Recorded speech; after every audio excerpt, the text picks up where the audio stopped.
Welcome to our channel. Today we how to enable checking bond yields with MarketWatch. Quick tutorial step by step clearly.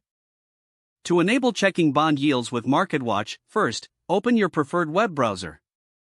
In the address bar, type in www.marketwatch.com and press enter. Once the MarketWatch homepage loads, look for the Markets tab at the top of the page. Hover your mouse over the Markets tab to reveal a drop-down menu. In the drop-down, click on the Bonds option. You will be redirected to the Bonds section of the site. Here, you'll find information on various bond yields, including U.S. Treasury bonds. To customize the view, locate the filters on the page.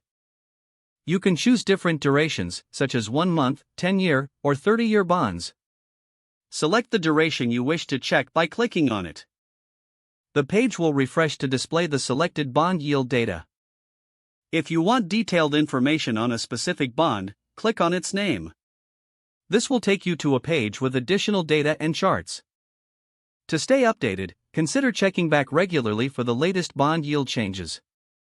You can also bookmark the bonds page for easy access in the future. If you need more detailed analysis, explore MarketWatch's articles related to bonds. This will enhance your understanding of market trends and movements.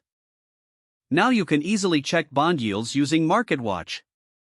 If the page does not load, refresh the browser or try again in a private or incognito window.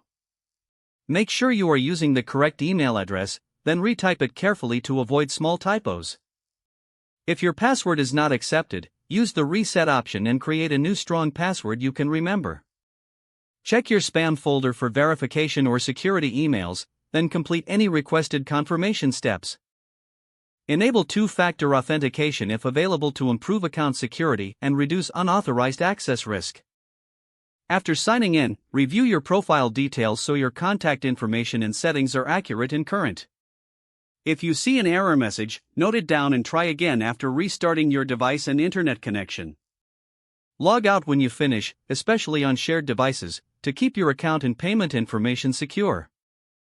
If the page does not load, refresh the browser or try again in a private or incognito window. Don't forget to like this video and subscribe to our channel for more step-by-step tech guides.